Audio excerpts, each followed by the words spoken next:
Hello मित्रों, जय माता जी, जय द्वारकाधीश, हर हर महादेव, राम राम सीताराम। बधाने आज लईने आव्या छीए भींडानी रेसिपी।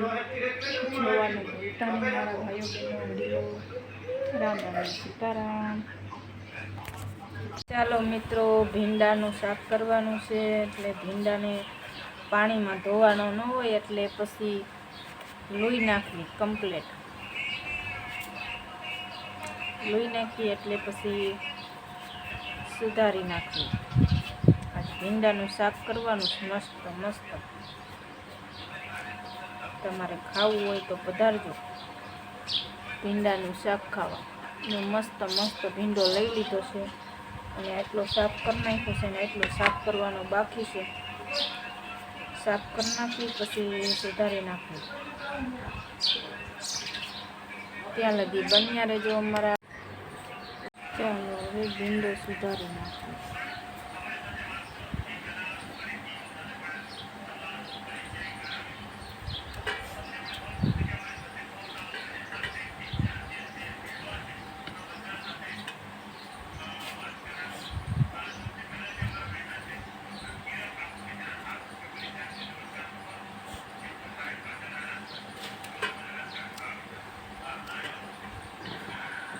આવે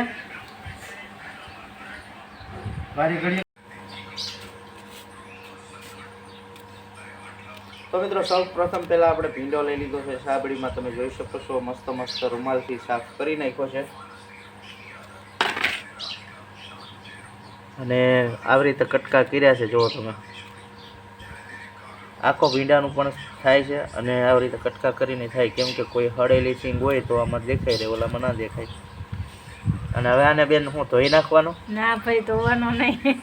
તો મિત્રો સંપૂર્ણ આમાં તમે બનાવી રહેજો વિડીયોમાં, કેમ કે છે ને ભીંડાને સાફ કરવાનો કપડાથી અને પછી આવી રીતે કાપી નાખવાનો છે। અને આમાં કોઈ પાણી બાણી નાખવાનું નથી અને નાખવું તો પણ નાખી શકાય છે, બરોબર ને? બરોબર નો કહેવાય। તો મિત્રો આવી રીતે કાપી નાખવાનો છે અને હવે જો તમે આગળ આગળ સ્ટેપ બાય સ્ટેપ શું શું કરવાનું, કેવી રીતે વઘારવાનું છે। આમાં લોટ નાખીને વઘારવાનો, મસ્ત લચકા જેવું શાક કરવાનું ભીંડાનું। આમાં ચણાનો લોટ નાખવાનો। તો બના રહેજો વિડીયોમાં। હો, બન્યા રહીશું હો। સુધારી નાખ્યો છે અને હવે ટમેટું સુધારવાનું છે અને આ ડીટિયા નાખવા જવાનું છે કચરો। ભીંડો સુધારી નાખ્યો છે અને સાટા કોક કોક આવે છે એટલે છે ને આગો મૂકી આવે ને કે આ ભાઈ પાણીવાળા થઈ જાય તો પછી ભીંડો રહ્યો એ શાક કરે એવો ના રહે। હાલો, બા ચટણી બનાવે છે। ઉપરથી કોર ખરે આસોપાલવમાં ફૂલ એટલે ફૂલ કોર આવ્યો છે એટલે બહુ ખરે છે અને આસોપાલવ નીચે જ રાંધવી છે એટલે આવું બધું તો તકલીફ રહેશે। ચટણી બની જાય બા? ચટણી બની જાય। આમલીની ચટણી બનાવી ઘૂઘરા માટે।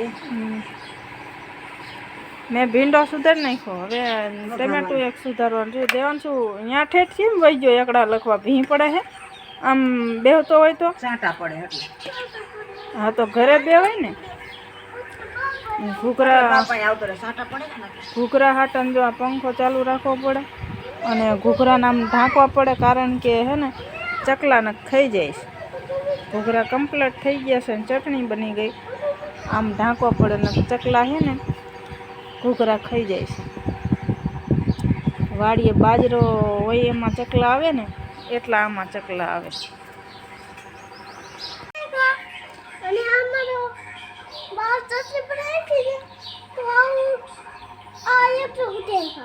એકડા ઘૂંટી નાખ્યા। કોના ટ્યુશનમાં ગયો તો ભણવા? મામા। અને મામાએ શું કીધું તને?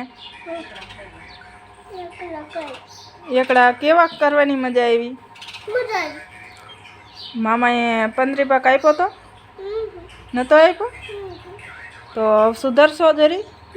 હજી નહીં સુધરો તો હજી માર ખાઈશો હો। હા તો સુધરી જજો હો। હાલો આ જો એમ કોથમીર ડુંગળી બધું લઈ જવાનું છે। બેટરી લગભગ ઉતરી જશે. હાલો આમાં હું નાખ દઉં.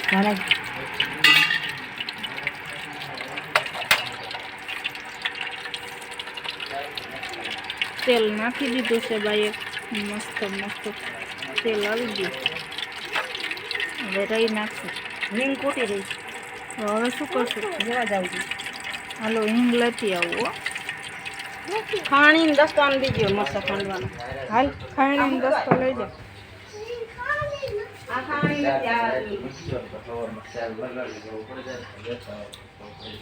હાલો આજે હિંગ ખૂટી રહી હતી એટલે લેવા આવ્યા છે. ગોતવી પડશે. ડબ્બા તો કેટલાય છે પણ કીમાં નીકળે નક્કી નહીં, આમાં નીકળી. આ દસ્તો લઈ જાઓ અને ખાયણી લઈ જાઓ.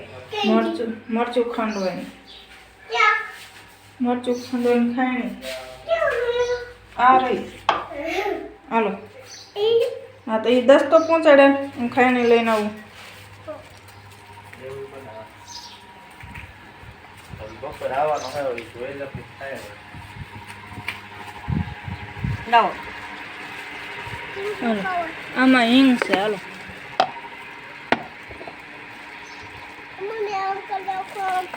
એમ ન કરે, તેલ ફૂલાઈ ગયું. આવી ગયું છે પણ હવે બંધ કરવું પડશે થોડું. તેલ આવી ગયું હતું, ઘડીક બંધ કર્યું કારણ કે હિંગ ભરવાની હતી મસાલામાં, એટલે અમે જો આવી રીતના હિંગ રાખી. કેટલા ડબ્બા ખાલી કર્યા હિંગના? નહીં બા,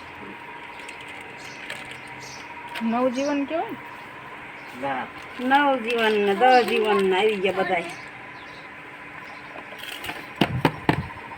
જો આમાં ફાઇનલી મિત્રો આવી ગયું છે ભીંડો વઘારવાનો વારો, અને તમે જોઈ શકો છો બા તેલ મૂકી રહ્યા છે અને ગેસનો બાટલો તો જતો રહ્યો છે, એટલે સગડીમાં વારો છે. અને આ બાજુ તમે વાતાવરણ પણ જોઈ શકો છો, વરસાદ જેવું વાતાવરણ થઈ ગયું છે. અને માની લ્યો કે લાઇટ જતી રહી, રહી નાખી દીધી ભાઈ.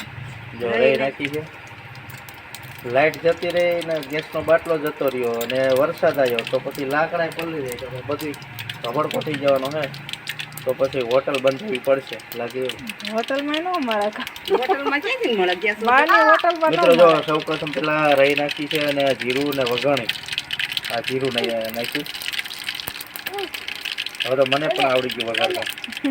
આ ભીંડા હવે ભીંડો જો નાખી દીધો, તેલ થોડુંક ચડિયા તો નાખવાનું ને બા. હા, કેમ?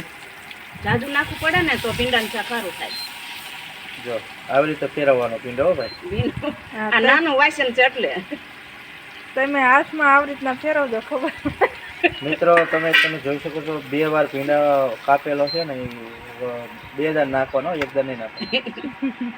એવું નથી, આ વાસણ નાનું છે.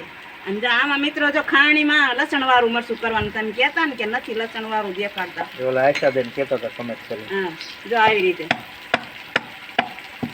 જો આશાબેનને કંઈ છે ને સ્પેશિયલ તમારી માટે ભાઈએ કર્યું છે. લસણ નાખવાનું, જીરું નાખવાનું ને મરચું પાવડર નાખવાનું અને આવી રીતે ખાયણીમાં ખાંડી નાખવાનું. આ તમને દેખાડવા માટે હવે સમતો નથી, લઈ આવો. ભારે કરી તમે લઈને બેસતા હોય તો અમારે મેં રાતા ગેસ લઈ લીધું. શકો છો. ચા એટલે આવી નાખો. તમે જેટલું તીખું ખાતા હોય એટલું ઉમેરવાનું. અને જો તમે હળદર નાખી દો. દેવાન સાહેબ પકડીને ઉભો રહે. ફોન પકડીને ઉભો રહે, આમ આમ પકડવાનું.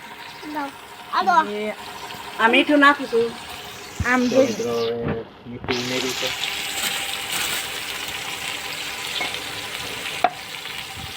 હવે સમસો જોઈશે પણ સમસો આવે તો ખરું. જો મિત્રો તમે જોઈ શકો છો કેવી રીતે ફેરવે છે. ચમચા વગરનું શાક કર્યું છે આજ તો. મસ્ત થાય છે શાક. જો અમારા ભાણભાઈ પર બ્લોગિંગ કરી છે, રેસીપી અમારા. કરે છે. તપેલામાં નાખી દો, સારું આવે. મિક્સ થઈ ગયું છે અસલ કે આવી રીતે આમ રાય મારા બા શાક વઘારે છે. મિત્રો ચાલુ છે બધા જોજો. વિડીયો મીઠ થઈ ગયું છે. સબસ્ક્રાઈબ કરજો, શેર કરજો. ચિકાશ બધી બળી ગઈ છે ત્યાં સુધીનું હજી પાકવા દીધું છે. અને હવે બાહુ નાખવાનું ટમેટાને કોથમરીની નાખવાનું, પછી સડી જાય તે લોટ નાખવાનો, એટલે લસકા જેવું શાક થઈ જાય.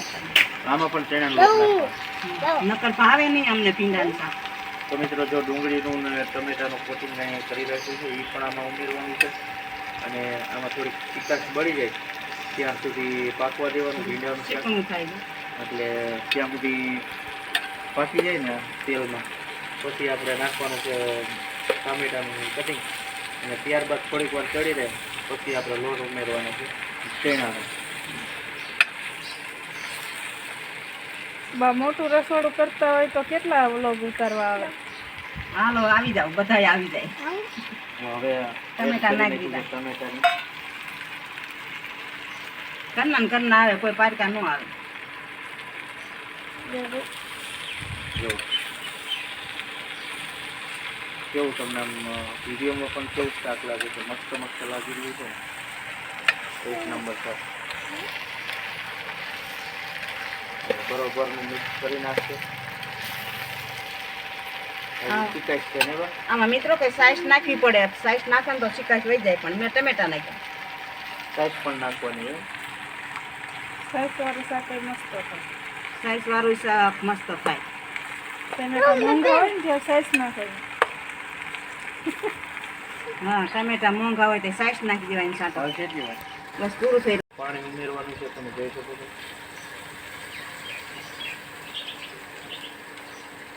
બસ એટલું જ નાખવાનું પાણી. બસ એટલું જ નાખવાનું. થોડું મોડું શાક કરી નાખવાનું, પછી ચડી જાય એટલે. મસ્ત મસ્ત મિત્રો આમાં આંગળા લસણ. ચાટીને ખાઈ જાય એવું શાક આમાં બને. લસણ વાળું મરચું નાખ્યું છે, પણ થોડું નાખ્યું. હમણાં ઝાઝુ નાખવાનું પછી. તો બના રહેજો મિત્રો વિડીયોમાં. હમણાં લસણ આપણે જે ચણાનો લોટ નાખવાનો છે એમાં ભેળો છે ત્યાં સુધી ચડવા દેવું પડે. જાઓ તમે.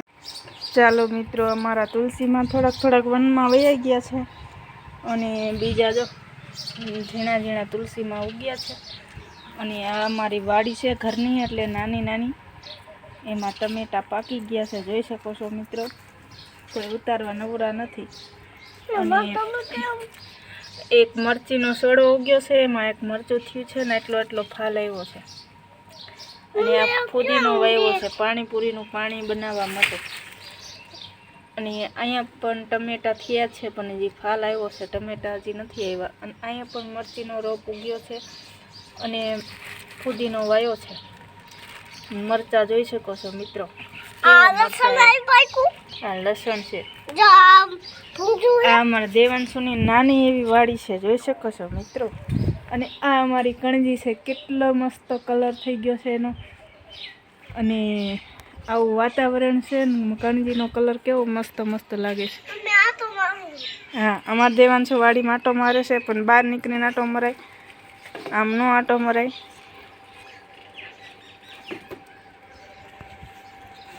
રોટલા બનાવીને ખાજો, ચડે મસ્ત મસ્ત બાજરાના રોટલા. અને રોટલી બની ગઈ અને બાપ બેઠા છે, રોટલા જે ચડવે છે. અને શાક બની ગયું કે ના બની ગયું જોતી આવું. મસ્ત મસ્ત ભીંડાનું શાક બની ગયું છે, જોઈ શકો છો મિત્રો. મસ્ત મસ્ત ભીંડાનું શાક બની ગયું છે. અને આમાં બાપુજીનું મોરું શાક છે. જો મરચા વગરનું. મરચું ઓછું નાખવાનું, કારણ કે બાપુજી મોરું શાક જ ખાય છે.